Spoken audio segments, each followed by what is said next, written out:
Good morning. എല്ലാ കൂട്ടുകാർക്കും ശുഭദിനം, നല്ലൊരു ദിവസം ആശംസിക്കുന്നു. ഇന്ന് ഞാൻ ഒരു ചെറിയ ടിപ്സുമായിട്ടാണ് വീണ്ടും വന്നിരിക്കുന്നത്. അതിനു മുമ്പ് എനിക്ക് പറയാനുണ്ട്, നിങ്ങൾ ഞാനിടുന്ന ഈ ചെറിയ വീഡിയോ മുഴുവനായിട്ടൊന്ന് കാണണം കേട്ടോ. അതിലെന്തെങ്കിലും ചെറിയ നിങ്ങൾക്ക് ഉപയോഗപ്രദമായിട്ടുള്ള എന്തെങ്കിലും ഉണ്ടെങ്കിൽ അതിനൊരു കമൻ്റ് ഇടണേ. എന്തായാലും നിങ്ങൾ കമൻ്റ് ഇടണം കേട്ടോ. ഞാനിന്ന് വന്നിരിക്കുന്നത്, ഞാൻ ഡോക്ടറൊന്നുമല്ല, ഞാൻ ഒരു 3 മക്കളെ പ്രസവിച്ച ഒരു അമ്മയാണ്. എനിക്ക് 4 പേരക്കുട്ടികളുമുണ്ട്. അതിൻ്റെ അനുഭവത്തിൻ്റെ വെളിച്ചത്തിലാണ് പറയുന്നത്. മക്കളെല്ലാവരും നല്ല രീതിയിൽ കേട്ട് മനസ്സിലാക്കണം. ഗർഭിണികൾക്ക് വേണ്ടിയിട്ടാണ്, പ്രഗ്നൻ്റായ മക്കൾക്ക് വേണ്ടിയിട്ടാണ് ഞാൻ പറയുന്നത്. നമ്മൾ കല്യാണം കഴിഞ്ഞ് പ്രഗ്നൻ്റായി ആകും, ഒരു എത്ര ദിവസങ്ങളോ മാസങ്ങളോ വർഷങ്ങളോ കഴിഞ്ഞാകുമ്പോൾ ഫസ്റ്റ് നമ്മൾ ഭയങ്കര ഹാപ്പി ആയിട്ട് നമ്മൾ ആദ്യം തന്നെ ഹസ്ബൻഡ് ആൻഡ് വൈഫ് അല്ലെങ്കിൽ വീട്ടിലാരാണോ പാരൻസോ ഉണ്ടെങ്കിൽ അവരുടെ കൂടെ നമ്മൾ ഡോക്ടറിൻ്റെ അടുത്ത് ഗൈനോക്കോളജിസ്റ്റിനെ കാണും. അവർ പറയുന്ന രീതിയിലൊക്കെ നമ്മൾ കാര്യങ്ങൾ മുന്നോട്ട് മെഡിസിനൊക്കെ കഴിക്കും, റെസ്റ്റ് എടുക്കും. അങ്ങനെ ചിലവരോട് ഡോക്ടർ പറയും റെസ്റ്റ് വേണം എന്ന് പറയും, ചിലവരോട് അതൊന്നും പറയില്ല. ഞങ്ങളുടെ കാലത്തൊന്നും അങ്ങനെ റെസ്റ്റൊന്നും ഉണ്ടായിരുന്നില്ല കേട്ടോ. അപ്പോൾ റെസ്റ്റ് പറയും. പിന്നെ ചില കുട്ടികൾക്ക് ഭയങ്കര വൊമിറ്റിംഗ് ടെൻഡൻസി ആയിരിക്കും, ഭയങ്കരമായിട്ട് ഛർദിലും കാര്യങ്ങളായിട്ട് ഇങ്ങനെ തളർന്ന് കിടക്കുന്നത് കാണാം. അപ്പോൾ അവർ കഴിക്കേണ്ടത് എന്താണെന്നാണ് ഞാൻ പറയേണ്ടത്. അവർ നന്നായിട്ട് ലൈം ജ്യൂസ്, മോര് വെള്ളം, പിന്നെ കരിക്കിൻ്റെ വെള്ളം, അങ്ങനെയുള്ള സാധനങ്ങൾ, ജ്യൂസുകളൊക്കെ ലൈറ്റായിട്ട് ഭയങ്കര ഇതായിട്ടല്ല, ഭയങ്കര കട്ടിയായിട്ട് കഴിക്കരുത്. കട്ടി ആഹാരം കുറയ്ക്കണം. അങ്ങനെയുള്ള അത് കഴിക്കണം കേട്ടോ. ഛർദ്ദിച്ചു എന്നും പറഞ്ഞ് ഭക്ഷണം കഴിക്കാതെ വെള്ളം കുടിക്കാതെ ഇരിക്കരുത്. കുറേശ്ശെ കുടിക്കണം, മാറിക്കോളും. ഒരു 3 മാസം ഡോക്ടർ പറയും, എന്തെങ്കിലും ചെറിയ ചെറിയ ടാബ്ലറ്റുകളൊക്കെ തരും, അത് കഴിക്കുക, നമ്മൾ റെസ്റ്റ് എടുക്കുക, മാറിക്കോളും. ഭയങ്കരമായി നമ്മൾ പ്രഗ്നൻ്റ് ആകുമ്പോൾ ഈ ടെൻഷൻ അടിച്ചിരിക്കേണ്ട ആവശ്യമില്ല. ഇത് നമ്മൾക്ക് പ്രകൃതി തന്നിരിക്കുന്ന ഒരു നിയമമാണ്. ഒരമ്മയാകുക എന്നുള്ളത് ഹാപ്പി ആയിട്ടുള്ള കാര്യം, സന്തോഷമായിട്ടിരിക്കേണ്ട കാര്യമാണ്. അപ്പോൾ നമ്മൾ ഫുള്ള് ഹാപ്പി ആയിട്ടിരിക്കുക. നമ്മൾ ഇത് ഫസ്റ്റ് മാസം തുടങ്ങി നമ്മൾ നല്ല നല്ല ചിന്തകളായിട്ടിരിക്കുക. ഞങ്ങളൊക്കെ വളരെ ചെറുതിലെ പ്രഗ്നൻ്റ് ആയതാണ് കേട്ടോ. 18 വയസ്സായപ്പോൾ ഒരറിവും ബോധമില്ല, നമുക്ക് പറഞ്ഞു തരാനും ആരും ഉണ്ടായിരുന്നില്ല. അങ്ങനത്തെ പോലെയുള്ള ടെക്നോളജി ഒന്നുമില്ല. ഗൂഗിളിൽ നോക്കുക, വലിയ ഓടിപ്പോയി ഡോക്ടറെ കാണുക, അന്നൊന്നും ഇല്ല. അപ്പം നമ്മൾ അറിയാവുന്ന ഈ പറഞ്ഞ പോലെ ഒരു ഇതായിരുന്നു. പക്ഷേ ഇന്നത്തെ കാലത്ത് അങ്ങനെയല്ല. അപ്പം ഞാൻ പറഞ്ഞു വരുന്നത്, നിങ്ങളൊക്കെ നല്ല രീതിയിൽ നല്ല ഫുഡൊക്കെ കഴിച്ച് നല്ല ജ്യൂസുകൾ എല്ലാം കഴിക്കുക, റെസ്റ്റ് എടുക്കുക. അപ്പോൾ 5 മാസമൊക്കെ ചിലവർക്ക് റെസ്റ്റ് പറയും, അപ്പോൾ അതനുസരിച്ച് റെസ്റ്റ് എടുക്കുക. അതിന് ശേഷം പിന്നെ എന്താണ്, ഭക്ഷണ രീതികളൊക്കെ ഒന്ന് മാറ്റി പിടിക്കുക, നിറയെ വെജിറ്റബിൾസൊക്കെ കഴിക്കുക. ഡോക്ടർമാർ തരും അയൺ ടാബ്ലറ്റ്, കുറേ ടാബ്ലറ്റുകളും കാൽസ്യമൊക്കെ തരും, അത് കഴിക്കുക. പിന്നെ നമുക്ക് ഈ സ്കാനിങ്ങിൻ്റെ ഇതൊക്കെ ഉണ്ടാവും, അതൊക്കെ നമ്മൾ കറക്റ്റ് ആ സമയത്തെല്ലാം ചെയ്യുക. നമ്മൾ പിന്നെന്താ, നമ്മൾ മുരിങ്ങയുടെ ഇലയില്ലേ, മുരിങ്ങ ഇലകൾ നമ്മളുടെ വീട്ടിലുണ്ടാകണ നെയ്ബേഴ്സ് അടുത്ത വീട്ടിലൊക്കെ ഉണ്ടാവും. മുരിങ്ങ ഇലയൊക്കെ കൊണ്ടുവന്ന് തോരൻ വെച്ച് കോഴിമുട്ടയിട്ട് ചിക്കി തോരനാക്കി കഴിക്കുക. പിന്നെ ചുവന്ന ഇലകൾ, പാലക്കച്ചീരകൾ, അതൊക്കെ സൂപ്പ് ഉണ്ടാക്കി കഴിക്കുക. ധാരാളം ഇലവർഗ്ഗങ്ങൾ കഴിക്കുക. ഫ്രൂട്ട്സ് പറ്റുമെങ്കിൽ നമുക്ക് ഛർദിലൊന്നും ഇല്ലെങ്കിൽ ഫ്രൂട്ട്സായിട്ട് തന്നെ മുറിച്ച് കഴിക്കാൻ ശ്രമിക്കുക. ആപ്പിളോ എന്താ ഉള്ളതെന്ന് വെച്ചാൽ നല്ല ഞാലിപ്പൂവൻ, അങ്ങനെ പൂവമ്പഴങ്ങൾ, അതൊക്കെ കഴിക്കുക.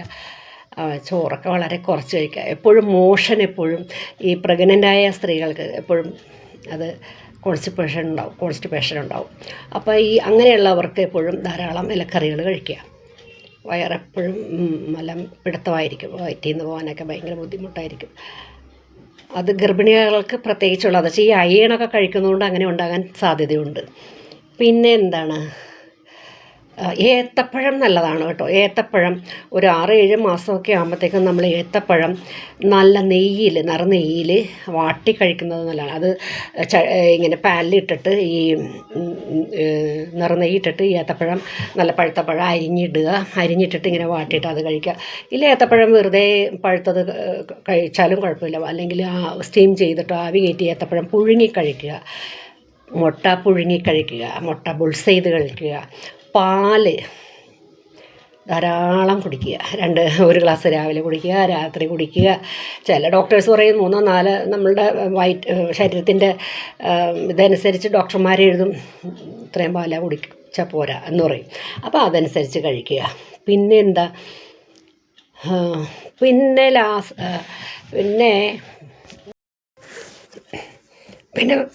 പിന്നെ വേറൊരു കാര്യം കൂടി പറയാനുള്ളത് എന്താണെന്ന് വെച്ചാൽ, പ്രത്യേകിച്ച് പറയാനുള്ളത് ഗർഭിണികളുണ്ട്.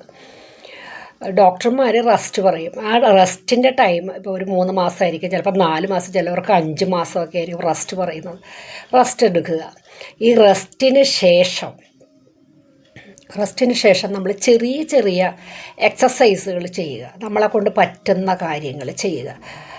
ചിലവർക്ക് ഭയങ്കരമായി ഡെലിവറി ആകുന്നവരെ റെസ്റ്റായിരിക്കും. എൻ്റെ മോൾക്കൊക്കെ അങ്ങനെയായിരുന്നു. പക്ഷെ എൻ്റെ മോൾക്കൊന്നും അങ്ങനെ ആയിരുന്നില്ല കേട്ടോ.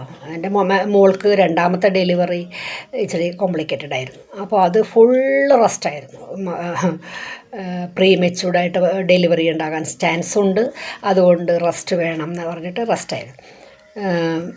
ചിലവർക്കൊന്നും അതിൻ്റെ ആവശ്യം വരുന്നില്ല. അങ്ങനെയുള്ളവർ ചെറിയ ചെറിയ എക്സസൈസുകൾ, കാര്യങ്ങൾ ഇപ്പം പ്രഗ്നൻ്റായ സ്ത്രീകൾക്ക് ഉള്ള എക്സസൈസുകൾ നമുക്ക് ഗൂഗിളൊക്കെ സെർച്ച് ചെയ്യാൻ കിട്ടും, അല്ലെങ്കിൽ ഡോക്ടേഴ്സ് തന്നെ പറഞ്ഞു തരും. അതിനൊരുപാട് നമുക്ക് അതിനുള്ള ഫെസിലിറ്റീസൊക്കെ ഇന്നുണ്ട്. അപ്പോൾ അതൊക്കെ യോഗ ചെയ്യുക കേട്ടോ. സിമ്പിളായിട്ട് ഡെലിവറി നടക്കും.